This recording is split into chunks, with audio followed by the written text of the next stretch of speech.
मैं एक ऐसा लड़का था जो खूबसूरती पर मरता था। मुझे जितना शौक़ दुनिया घूमने का था उतना ही दीवाना मुझे किसी का हुस्न करता था। मेरा संबंध जिस घराने से था वहाँ तो ऐसे शौक़ की गुंजाइश ही नहीं थी, मगर मैं अपनी चादर से बाहर पाँव फैला रहा था। इसका एहसास मुझे वक्त गुज़रने के बाद हुआ। मैं अपने पास्ट में ऐसा नहीं करता तो ज़िंदगी मेरे लिए सज़ा नहीं बनती। मेरा नाम शान है और ये नाम मुझे मेरे दादाजी ने दिया था क्योंकि मैं उनका बेहद लाडला पोता था।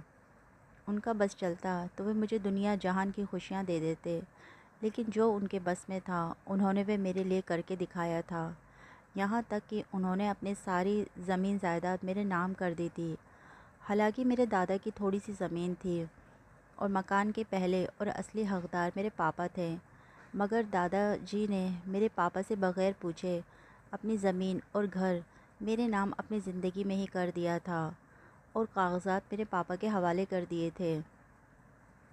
और ये शर्त रखी थी कि जब मेरी शादी हो जाएगी तब मुझे ये कागज़ात मिलेंगे। मुझे इस बारे में कुछ भी मालूम नहीं था, वरना ये कागज़ात हासिल करने के लिए शायद मैं बहुत जल्दी शादी कर लेता। पापा ने मुझसे ये बात छुपा कर रखी थी, जैसे मेरे अलावा भी कोई और इन सब का वारिस हो। हालांकि मैं अपने माँ बाप का इकलौता बेटा था, जिस तरह मेरे पापा दादा के इकलौते बेटे थे। हम लोग एक बड़े शहर के मिडिल क्लास घराने से संबंध रखते थे। जिस घर में मेरा बचपन गुजरा और मैंने आंखें खोली, वे मेरे दादाजी का घर था, जो दिखने में किसी कोठी से कम नहीं था। लेकिन पूरा घर देखकर किसी पुरानी इमारत की याद ताज़ा हो जाती थी। हालांकि पूरा घर ही पुराने ज़माने का बना हुआ था। पुरानी ईंटों से बना हुआ मैं वह मकान जिस पे मेरा बचपन गुजरा था। जवान होने पर मुझे वह घर पुराने ज़माने का बना हुआ एक खंडर लगता था, लेकिन जब मुझे मालूम हुआ कि इस घर की कीमत क्या हो सकती है तो मैं ये जानकर हैरान रह गया था। मैंने वह हासिल करने के लिए ऐसा कदम उठाया जो मुझे न जाने कहाँ से कहाँ ले गया था। हम दिल्ली के उस इलाके में रहते थे जहाँ की तंग गलियाँ बहुत ही मशहूर थीं। इसी इलाके में मेरे बाबा के कपड़े की छोटी सी दुकान थी, जो पहले दादा संभाला करते थे। वे दुकान इतनी छोटी थी कि मुश्किल से एक चारपाई की जितनी जगह होगी, जहाँ पर दादा ने 3 दीवारों में लकड़ी के खाने बनवा कर कपड़ों के थान रखे हुए थे और ख़ुद मेरे दादा दुकान के दरवाजे पर बैठे ग्राहकों का इंतज़ार करते थे। दादा को ग्राहक पटाने का हुनर बहुत अच्छा आता था। वह अपनी मीठी ज़बान और तारीफ़ भरे शब्दों का इस्तेमाल करते हुए कारोबार आगे बढ़ा रहे थे। कोई भी उनसे ख़रीदारी किए बिना नहीं लौटता था और उसकी एक वजह ये थी कि दादा ने बाज़ार की बाकी दुकानों के मुकाबले कपड़े के रेट बहुत कम कर रखे हुए थे और कपड़ा भी अच्छी क्वालिटी का होता था। लेकिन अफ़सोस इस बात तक का था कि ना तो दादा ने दुकान से आगे सोचा और ना ही पापा ने अपनी ज़िंदगी में तरक्की की, बल्कि दादा की तरह अपनी सारी ज़िंदगी उसी दुकान को चलाते हुए गुजार दी थी। उन्होंने वक्त के साथ अपने आप को भी बदलने की कोशिश नहीं की। उन्होंने इन्हीं गलियों में ज़िंदगी गुजार दी और मुझे भी वहीं अपने साथ रखा। लेकिन मैं इस घर से और इन गलियों से दूर होने के बारे में सोचने लगा था। पता नहीं क्यों, मगर ना तो मुझे अपना घर अच्छा लगता था और ना ही वह इलाका जहाँ पर हम रहते थे।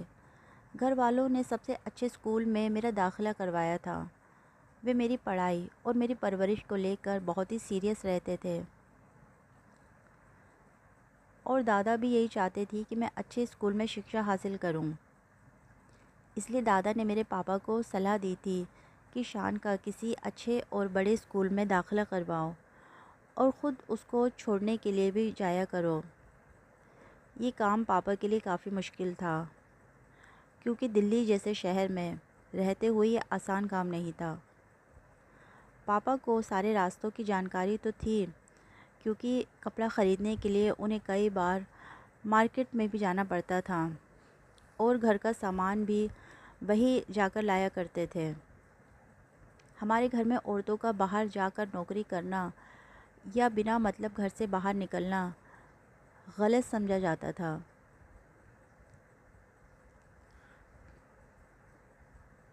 घर पर मेरी माँ भी बिल्कुल मेरी दादी की तरह थी। घर पर दादा पापा के सिवा कोई और नहीं था। इसके बावजूद हर वक्त मेरी माँ और दादी साड़ी का पल्लू सर पर रखती थी। मुझे समझ में नहीं आता था हमारे घर में पुराने ज़माने के रस्म व रिवाज क्यों हैं। समय गुजरने के साथ साथ मुझे ये सब और भी बुरा लगने लगा था और मैं इस माहौल से तंग आता जा रहा था। मेरा स्कूल इलाके का सबसे अच्छा और बड़ा स्कूल था और घर भी काफ़ी बड़ा था, मगर मुझे फिर भी ज़माने की खूब हवा लगती जा रही थी। हमारे घर की गिनती मोहल्ले के बड़े घरों में होती थी जहाँ टीवी मौजूद था, क्योंकि पहले मैं जब कार्टून देखने के लिए बराबर वाले घर में जाकर उनके बच्चों के साथ टीवी देखता था, तो मेरे दादा को ये बात स्वीकार नहीं थी कि उनका इकलौता इस तरह किसी और के घर जाकर टीवी देखे। इसलिए हमारा टीवी मोहल्ले का सबसे बड़ा टीवी था। उसके बाद मैंने ये समझ लिया था कि दादा मेरी हर इच्छा और मेरी हर बात पूरी करते हैं। दादा ने कभी अपने इकलौते बेटे के लिए भी ये सब नहीं किया था। मैंने भी इस बात का खूब फ़ायदा उठाया और दादा से रोज़ नई नई ज़िद्दें करने लगा। टीवी आने के बाद मुझे अपने दादा से अब साइकिल भी चाहिए थी। उन्होंने मेरी ज़िद पर मुझे बच्चों वाली एक साइकिल भी ख़रीद कर दे दी थी। स्कूल से आने के बाद मैं फ़ौरन साइकिल लेकर बाहर गलियों में निकल जाता और फिर जब थक जाता तब घर लौटता था। मुझे खाने में भी नखरे होने लगे थे। सब्ज़ी और दाल तो मुझे पसंद ही नहीं आती थी। मैं रोज़ रोज़ नई नई डिमांड कर देता, क्योंकि ये भी मेरे दादाजी का हुक्म था कि जो चीज़ शान को पसंद है घर में वही बननी चाहिए। इसलिए घर में मेरी ही पसंद की चीज़ें बनने लगी थी। मेरी माँ और दादी को मैंने आपस में कई बार बातें करते सुना था कि अगर इसी तरह से दादाजी मेरी हर बात पूरी करते रहेंगे और ख़र्चों का यही हाल रहेगा तो इस तरह इसकी आदत बिगड़ जाएगी और हमें ख़र्चों में तंगी भी होगी। मगर मैं जानता था कि माँ या दादी मेरे दादा के सामने ये बात नहीं कर सकती हैं और इसलिए मुझे उन लोगों की कोई भी परवाह नहीं थी कि घर में क्या हो रहा है और क्या नहीं, और कौन मेरे बारे में क्या सोचता है। मैंने अपने स्कूल में अभी 7वीं क्लास ही पास की थी कि मेरी दादी का देहांत हो गया।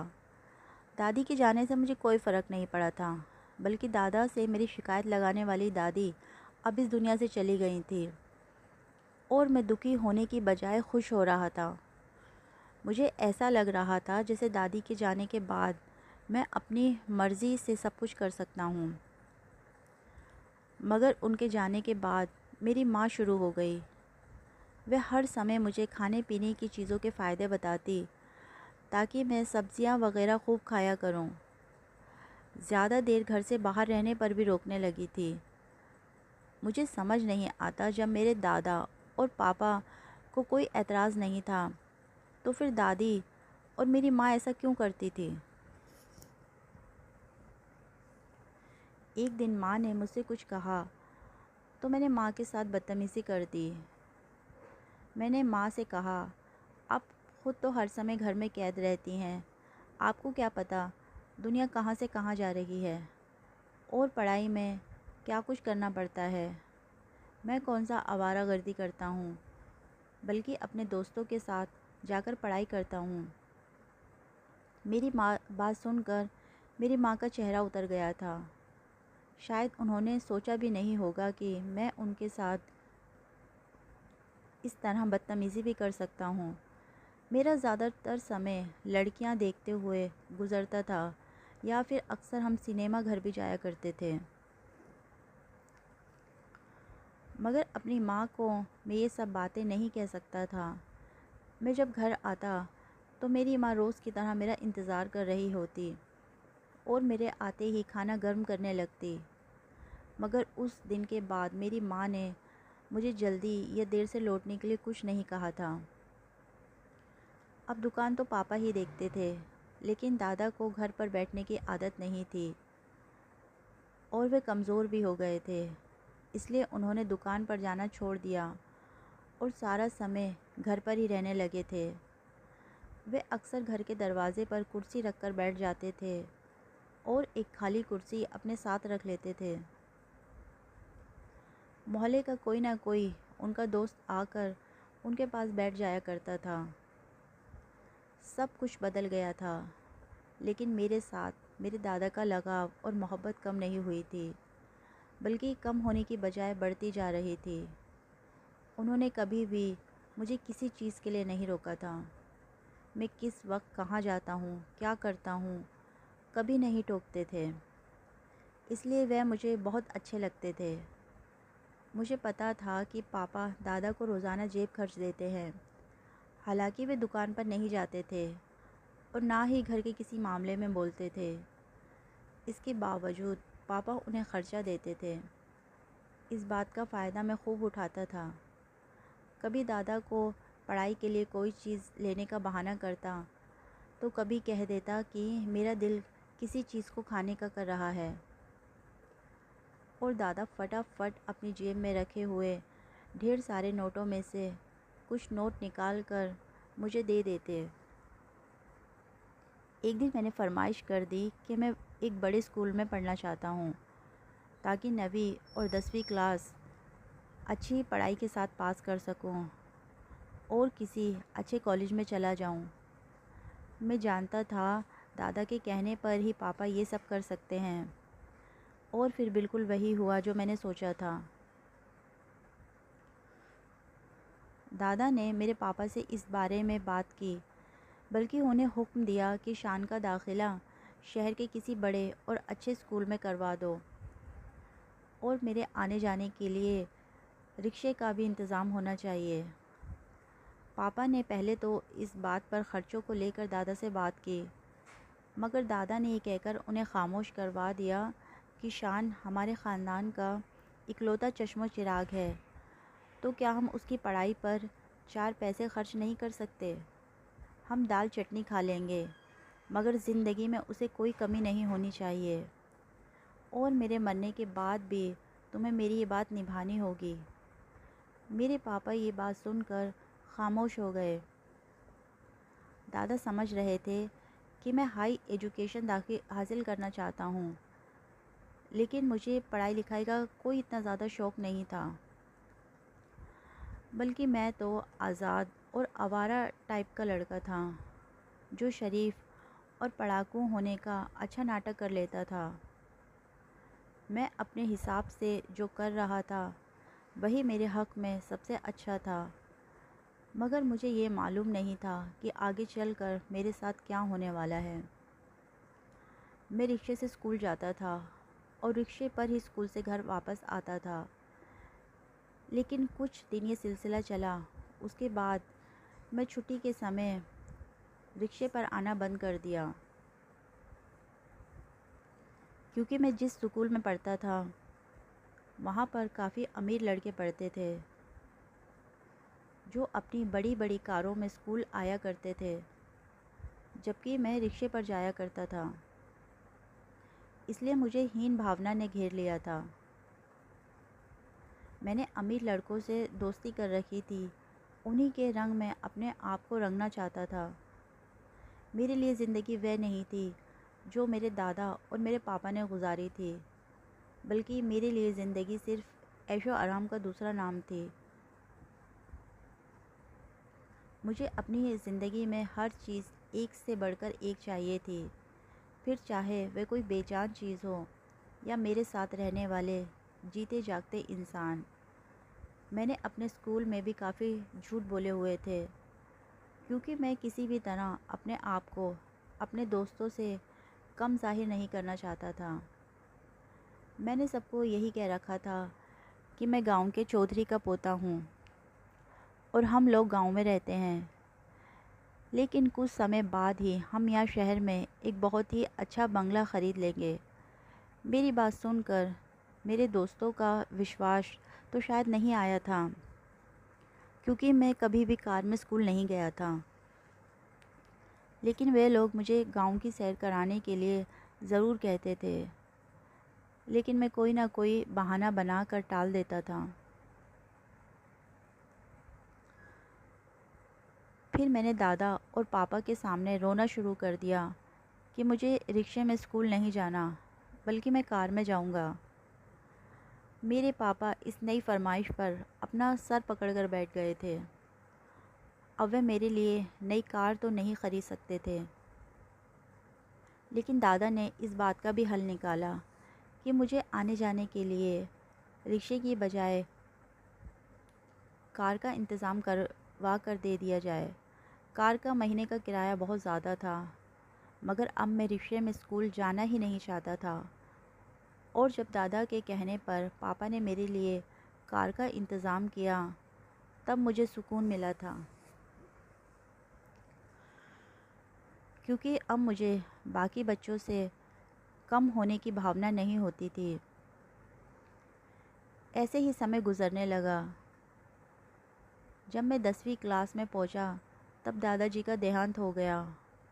उनके मरने के बाद मेरा इस पुराने इलाके में रहने का कोई कारण ही नहीं बनता था, क्योंकि हम लोग सिर्फ दादाजी की वजह से मजबूर थे, क्योंकि वे अपने ख़ानदानी घर और इलाके को छोड़कर जाने के लिए तैयार ही नहीं थे।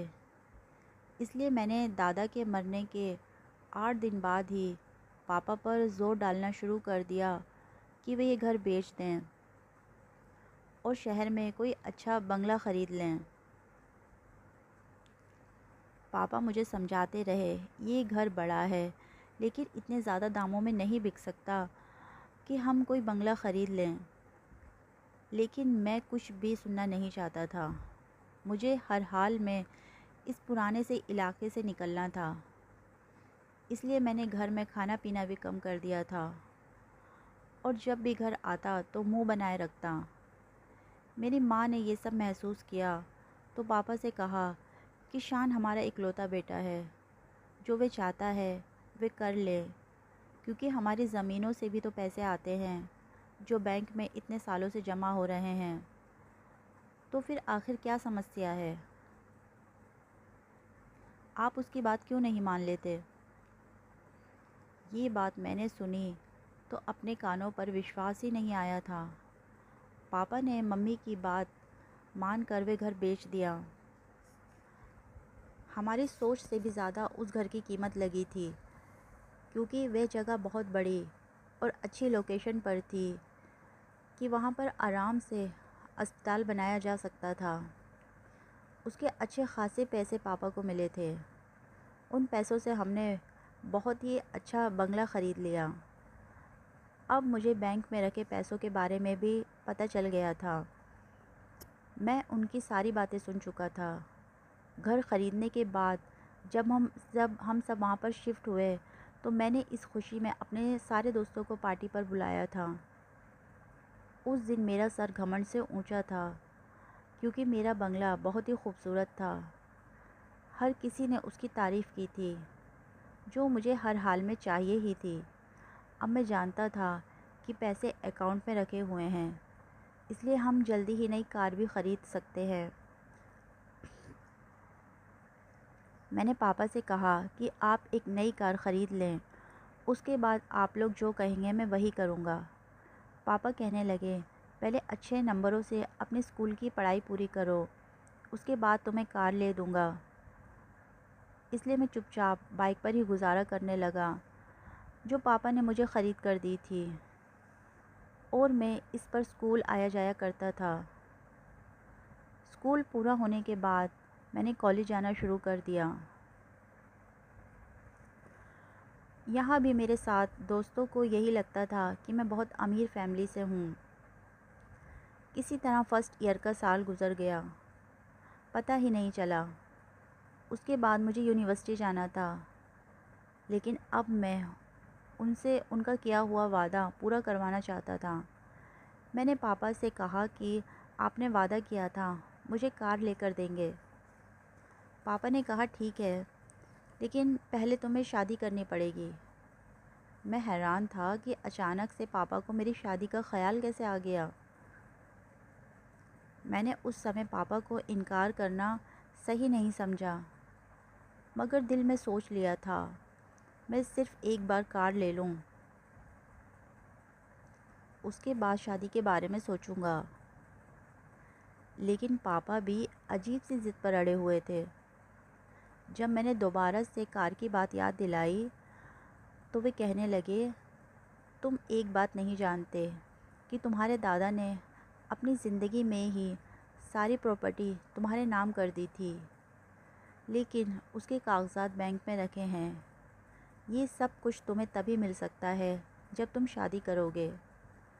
ये बात सुनकर मैं हैरान हुआ था, क्योंकि मेरे लिए ये एक बहुत बड़ा खुलासा था। अब तो शादी से इनकार करने की कोई सूरत ही नहीं थी। मैंने मम्मी से साफ कह दिया कि जहाँ चाहे मेरी शादी करवा दें। मम्मी पापा मेरी बात सुनकर खुश हो गए थे। उन्हें लग रहा था कि वे किसी अच्छी लड़की से मेरी शादी करवाएंगे तो मैं भी ज़िंदगी के बारे में सीरियस हो जाऊंगा। लेकिन वे ये नहीं जानते थे कि मैं ये शादी सिर्फ़ और सिर्फ इसलिए कर रहा था क्योंकि मुझे अपनी प्रॉपर्टी पर अपना हक चाहिए था। ये बात जानने के लगभग 2-3 हफ्ते बाद ही मम्मी पापा ने मुझे एक रिश्ते के बारे में बताया। ये रिश्ता पापा के किसी जानने वाले की बेटी का था। वे भी हमारी तरह मिडिल क्लास फैमिली से संबंध रखते थे, मगर उनके हालात हमारे हालात से थोड़े ख़राब थे। मैंने मम्मी पापा से कहा, बस आप लोगों को पसंद है तो मुझे भी कोई एतराज़ नहीं। आप लोग जहाँ कहेंगे मैं दूल्हा बनकर आप लोगों के साथ चला जाऊँगा। मम्मी पापा मेरी बात सुनकर खुश हो गए और मेरी शादी हो गई। मैं सोच रहा था कि मम्मी ने मेरे लिए खूबसूरत लड़की ही देखी होगी, उसका रंग रूप परियों जैसा होगा। मगर जैसे ही मैं कमरे में दाखिल हुआ और मैंने उसका घूंघट उठाया तो मेरे सारे अरमानों पर पानी फिर गया था, क्योंकि वे बिल्कुल भी सुंदर नहीं थी। बिल्कुल मामूली सी शक्ल सूरत वाली लड़की को मेरे माँ बाप ने कैसे मेरी दुल्हन बना दिया था। मैंने उसे देखने के बाद उसे दिल से स्वीकार नहीं किया था। अब मैं इतना भी शरीफ नहीं था कि सामने जवान लड़की बैठी थी और मैं उस पर पूरा अधिकार भी रखता था, तो मैं उसको यूं ही छोड़ देता। मैंने उससे अपना हक वसूल किया, सुहागरात मनाई और तकिया उठाकर सोफ़े पर लेटकर सो गया। मेरे सारे रिश्तेदार पता नहीं क्यों उसकी तारीफ़ें करते थे, मगर मुझे पहली रात ही उससे जो चिढ़ हुई थी वे बढ़ती ही जा रही थी। अभी उसे मेरी ज़िंदगी में और मेरे कमरे में आए सिर्फ़ 2 दिन गुज़रे थे, मगर मुझे उसका अपने कमरे में होना बर्दाश्त ही नहीं होता था। उस लड़की में कॉन्फिडेंस नाम के लिए भी नहीं था। अजीब सी घरेलू लड़की थी।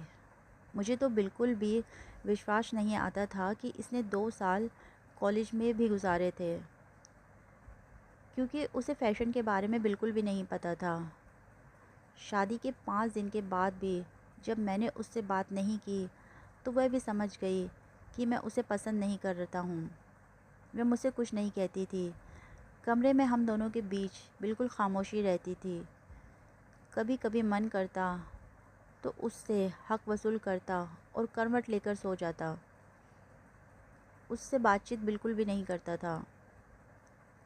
लेकिन अब ये सब कुछ मम्मी पापा भी महसूस करने लगे थे। पापा ने मुझसे इस बारे में बात की तो उस दिन मैं गुस्से से फट पड़ा कि आप लोगों ने क्या सोचकर मेरी शादी इतनी बदसूरत और आम सी दिखने वाली लड़की से कर दी है। मेरी बात सुनकर पापा को बड़ा गुस्सा आया। वे कहने लगे, ऐसी लड़की बड़े नसीब वालों को मिलती है। वह बहुत ही नेक और सुलझी हुई बच्ची है। तुम उसे बदसूरत और बदशक्ल कह रहे हो। असल में तुम्हारी वह नज़र ही नहीं है जो हीरे की परख कर सके। मैं पापा की बात सुनकर वहाँ से चला गया। मैना को मेरी ज़िंदगी में आए पूरा 1 महीना गुजर गया था, लेकिन वह ना तो मेरे दिल में जगह बना सकी और ना ही मैंने आँख उठाकर उसकी तरफ देखा था। हालांकि उसने पूरे घर की बागडोर अपने हाथों में ले रखी थी। वे अपने हाथों से खाना बनाती और मेरा और मेरे माँ बाप का बहुत ख्याल रखती थी। मुझे समय पर प्रेस हुए कपड़े मिलते, मेरे जूतों को भी पॉलिश कर देती। यहाँ तक कि उसे खाने में मेरी पसंद नापसंद का भी पता होता। मैं ना वे सब कुछ कर रही थी जो एक अच्छी पत्नी करती है। मुझे समय पर मेरी सारी चीज़ें तैयार मिलती थी। जब से वे मेरी ज़िंदगी में आई थी, मुझे ना तो अपनी चीज़ तलाश करनी पड़ती थी, ना ही किसी चीज़ के लिए माँ से पूछना पड़ता था। मेरे मम्मी पापा का भी मैं ना बहुत ज़्यादा ध्यान रखती थी। मम्मी पापा के खाने पीने का ख्याल रखती, बल्कि माँ को दवाइयाँ भी टाइम पर खुद दिया करती थी। मैं जब भी घर आता, वे मम्मी के साथ बैठी बातें कर रही होती या फिर किसी न किसी काम में बिज़ी होती। मैंने कभी भी उसे फालतू बैठकर टीवी देखते हुए नहीं देखा था।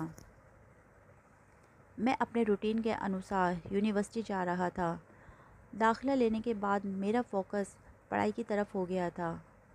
वैसे भी घर में मेरा दिल नहीं लगता था और ना ही मैं घर आना चाहता था, लेकिन उसके लिए ज़रूरी था कि मैं खुद के पैरों पर खड़ा हो जाऊं। शादी के बाद तो प्रॉपर्टी मुझे मिल ही गई थी, लेकिन बैंक अकाउंट बिल्कुल खाली था। उसमें कोई पैसा नहीं बचा था, क्योंकि पापा ने मेरी शादी के साथ साथ कार भी ख़रीद ली थी। बस हर महीने या फिर कुछ महीनों के बाद ज़मीनों से आमदनी के पैसे आ जाते थे। मेरे घर में मैं ना मेरे माँ बाप की सेवा कर रही थी। इसी बीच मम्मी पापा ने मुझे कई बार समझाने की कोशिश की, मगर मैं उनकी कोई बात नहीं सुनता था।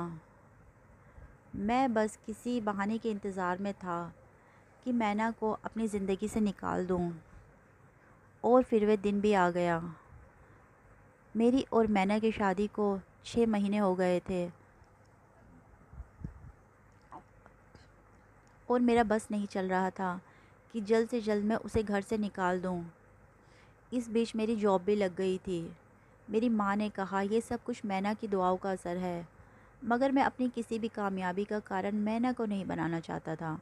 मैंने ऑफ़िस जाना शुरू कर दिया तो मैना ने मेरी छोटी छोटी ज़रूरतों का और भी ज़्यादा ध्यान रखना शुरू कर दिया था। लेकिन एक दिन जब मैं ऑफ़िस जाने के लिए तैयार होकर बैठा नाश्ता कर रहा था, मेरे ऊपर थोड़ी सी चाय गिर गई और उसकी वजह से मुझे बहुत गुस्सा आ गया। मैंने मौके का फ़ायदा उठाते हुए मैना के मुंह पर थप्पड़ दे मारा। छोटी सी बात को बड़ा चढ़ाकर मैंने इतना हंगामा किया कि मैना को धक्के मार कर घर से निकाल दिया। मैं तो कब से मैना से छुटकारा हासिल करना चाहता था। मैंने तलाक के पेपर भी पहले ही तैयार करवा रखे थे। मैंने झट पर तलाक के पेपर साइन किए और मैना के मुंह पर मारकर उसे अपनी ज़िंदगी से निकाल दिया। मेरी माँ पर तो मुसीबत को पहाड़ टूट पड़े थे, लेकिन मैं मैना को तलाक देने के बाद वहाँ नहीं रुका। सीधा ऑफ़िस चला गया था। मुझे नहीं मालूम मेरे पीछे से क्या हुआ और क्या नहीं, लेकिन जब मैं रात को घर आया तो मैना घर पर मौजूद नहीं थी। मम्मी पापा मुझसे बहुत नाराज़ थे। वे मुझसे बात भी नहीं कर रहे थे। मैंने नहीं पूछा कि उसे कौन उसके घर छोड़कर आया था, क्या हुआ। मुझे इस बात से कोई लेना देना नहीं था। मैं जो चाहता था वह हो गया था। आखिर 6 महीने बाद ही सही, लेकिन मैना नाम की मुसीबत मेरी ज़िंदगी से जा चुकी थी। मैं सोच रहा था कि मैं कुछ दिन में सब कुछ ठीक हो जाएगा, लेकिन जैसे जैसे दिन गुज़रते जा रहे थे, मम्मी पापा के गुस्से में कोई कमी नहीं आ रही थी। वे मुझसे ना ही बात करते थे, ना मेरी किसी बात का जवाब देते थे। लेकिन फिर अचानक से एक दिन मुझे बहुत तेज़ बुखार हो गया, तो मम्मी अपनी ममता के हाथों मजबूर हो गईं और मेरी सेवा में लग गईं। मैं 3 दिन तक बिस्तर पर पड़ा रहा था। पापा भी परेशान हो गए थे, लेकिन बुखार के कारण मम्मी पापा ने मुझसे दोबारा से बातचीत करना शुरू कर दिया था। लेकिन पहले की तरह वे मुझसे कुछ पूछते नहीं थे। क्योंकि वे मैना को बहुत ज़्यादा पसंद करते थे और मैना ने भी इन 6 महीनों में उनकी सेवा करके उनका दिल जीत लिया था। मगर मैं सिर्फ मम्मी पापा की खातिर अपनी ज़िंदगी दांव पर नहीं लगा सकता था। भला मैं किसी ऐसी लड़की के साथ ज़िंदगी कैसे गुजार सकता था जिसमें ना ही पहनने का सलीका था और ना ही खूबसूरत शक्ल सूरत की मालिक थी। मैं अपनी जगह पर अपने आप को बिल्कुल ठीक समझता था। धीरे धीरे ज़िंदगी रूटीन पर आ गई। मैं यूनिवर्सिटी भी जाता था और ऑफ़िस भी जाता था। ऑफ़िस की टाइमिंग ख़त्म होने के बाद रात को यूनिवर्सिटी जाता था, इसलिए मेरा सारा दिन घर से बाहर गुज़रता था। रात भर मेरी माँ मेरे इंतज़ार में जागती थी और पापा भी मुझे देखकर ही सोते थे। मुझे लगने लगा कि मम्मी पापा के दिल में मैना का दुख ख़त्म हो गया है। यही सोचकर मैंने अपनी ज़िंदगी को एक नई सिरे से शुरू करने का फ़ैसला किया और मम्मी पापा के सामने अपनी पसंद रख दी। मैं कुसुम से शादी करना चाहता था। वे मेरे ऑफ़िस में मेरे साथ जॉब करती थी। मैं हैरान हुआ कि मम्मी पापा ने मेरी बात पर कोई भी एतराज़ नहीं किया और बहुत ही जल्दी शादी हो गई। मैं देख रहा था, मेरी माँ बड़ी खामोश रहती थी। वे मेरी शादी की तैयारी तो कर रही थी, मगर उसमें ना तो उनकी मर्ज़ी शामिल थी और ना ही खुशी। लेकिन हमेशा की तरह मुझे अपने सिवा किसी और की परवाह ही कब थी। 1 महीने बाद कुसुम दुल्हन बनकर मेरे घर आ गई थी।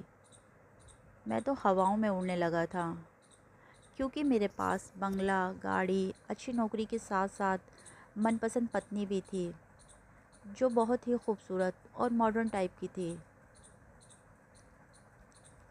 मुझे लग रहा था मेरी ज़िंदगी में सब कुछ परफेक्ट है, मगर मैं ये नहीं जानता था आगे चलकर क्या होने वाला है। शादी के शुरू के 15 दिन तो बहुत ही अच्छे गुजरे थे। कुसुम तो दिन ब दिन और भी निखरती जा रही थी। मैं उसे घुमाने के लिए नैनीताल भी लेकर गया था। वे सिंगापुर जाना चाहती थी। मैंने उससे वादा किया कि मैं उसे सिंगापुर भी लेकर जाऊंगा। शादी के 15 दिन बाद ज़िंदगी रूटीन पर आ गई और कुसुम ने भी ऑफ़िस जाना शुरू कर दिया, क्योंकि वह जॉब नहीं छोड़ना चाहती थी और मैंने भी उसे फ़ोर्स नहीं किया था। लेकिन कुछ दिनों में मुझे अंदाज़ा हो गया कि उसे जॉब नहीं करनी चाहिए, बल्कि घर संभालना चाहिए, क्योंकि माँ की तबीयत अब ख़राब रहने लगी थी और वे ज़्यादा काम नहीं कर पाती थी। हालांकि मैंने एक नौकरानी का भी इंतज़ाम कर रखा था, लेकिन मुझे नौकरानी का बनाया हुआ खाना पसंद नहीं आता था। लेकिन कुसुम को तो खाना बनाना ही नहीं आता था। यहाँ तक कि उसने कभी मेरा कोई भी काम करने की कोशिश नहीं की थी। मेरी कौन सी चीज़ कहाँ पड़ी है उसे पता ही नहीं था। वे मेरे साथ ऑफ़िस जाती। हम दोनों के लिए नाश्ता मेरी माँ ही बना कर देती थी। वापस आने के बाद भी उसे बैठे बैठे हर चीज़ चाहिए होती थी। लेकिन नौकरानी तो शाम को चली जाती थी। उसके बाद मैं मेरी माँ को अपने काम करने के लिए कहने लगती, तो मुझे ये बात बुरी लगती थी, मगर मेरी माँ बड़ी खामोशी से उसके सब काम कर दिया करती थी। एक दिन मैंने माँ को मना किया तो वो कहने लगे, तुम्हारी पत्नी तुम्हारी सेवा तो नहीं कर सकती, इसलिए मैंने सोचा मैं ही उसकी सेवा कर दिया करूँगी। ये बात सुनकर मुझे ऐसा लगा जैसे माँ ने मुझे ज़ोरदार तमाचा मारा हो, क्योंकि मैं ना जैसी थी कुसुम उससे बिल्कुल उलट थी। लेकिन मैं अब ना तो किसी से कोई शिकवा कर सकता था और ना ही शिकायत ज़ुबान पर ला सकता था, क्योंकि कुसुम मेरी पसंद थी। जैसे जैसे वक्त गुज़रने लगा, शादी को 3 महीने पूरे हो गए। अब मैंने फुल टाइम नौकरानी का भी इंतज़ाम कर लिया था, क्योंकि मुझे ये मंजूर नहीं था कि मेरी माँ इस उम्र में अपनी बहू की सेवा करती। कुसुम घर आने के बाद पानी का गिलास भी खुद उठाकर नहीं पीती थी। मैं उसे कहता, मेरे कपड़े निकाल कर रख दिया करो, तो वे सीधा जवाब दे देती कि मैं तुम्हारी पत्नी हूँ, तुम्हारी कोई नौकरानी नहीं हूँ। तो मुझे मैना की याद आ जाती। वे कैसे मेरे हर जुल्म को सहने के बावजूद मेरा ख्याल रखती थी, और उसके काम करने में कितनी सफाई थी। मगर मैंने उसे अब खो दिया था। मेरी तरक्की हो गई थी। मैंने कुसुम को जॉब छोड़ने के लिए कहा तो उसने मना कर दिया। शादी को 1 साल होने वाला था, मगर अभी तक कुसुम ने मुझे खुशखबरी नहीं सुनाई थी, और ना ही उसने घर की जिम्मेदारियां संभाली थी। मेरी ज़िंदगी में बस मुश्किलें ही मुश्किलें थी, मगर ये सब कुछ मेरा अपना ही किया धरा था। एक बार बॉस के घर पार्टी थी। वहाँ मेरे लिए इतना बड़ा सरप्राइज़ था जिसने मुझे बुरी तरह से चौंका के रख दिया था। वे पार्टी मेरे बॉस ने अपनी शादी की खुशी में दी थी। हम सब तो बड़े एक्साइटेड थे ये देखने के लिए कि हमारे बॉस ने किसी कामयाब और ख़ूबसूरत लड़की से शादी की होगी। लेकिन जब बॉस ने अपनी पत्नी का परिचय कराया तो मैं हैरान रह गया, क्योंकि वह तो मेरी पहली पत्नी मैना थी। वही मैना जिसका रंग रूप खूबसूरत ना होने की वजह से मैंने उसे तलाक दे दी थी। मैंने उसे अपने बॉस के साथ देखा तो मैं समझ नहीं पा रहा था कि मैं क्या करूं। मैं तो उसके सामने नज़रें भी नहीं उठा पा रहा था। और तब एक छोटी सी अनाउंसमेंट के साथ बॉस ने माइक पकड़ा और कहने लगे, मैंने ज़िंदगी में बहुत कुछ देखा है। बहुत से उतार चढ़ाव देखने के बाद मैं यहाँ तक पहुँचा हूँ। इसलिए अपनी ज़िंदगी में ऐसी लड़की को शामिल करना चाहता था जो हर तरह से खूबसूरत हो, अंदर से भी और बाहर से भी। मेरी प्यारी माँ ने मेरे लिए मैना का चुनाव किया, जो मेरी माँ की जानने वाली की बेटी है। मैं बहुत खुशनसीब हूँ कि मुझे एक ऐसी हमसफ़र मिली जिसके लिए रुपए पैसे की कोई अहमियत नहीं है, बल्कि उसके लिए सिर्फ़ और सिर्फ रिश्ते मायने रखते हैं। और इस 1 महीने में मुझे अंदाज़ा हो चुका है कि मैना हर तरह से बहुत ही प्यारी और ख़ूबसूरत है। ये सबसे अलग है, सबसे हटकर है। इसलिए आज 1 महीने के बाद आप सबको अपनी शादी की दावत पर अपनी पत्नी से मिलवा रहा हूँ। बॉस के शब्द मेरे कानों में हथौड़ों की तरह लग रहे थे।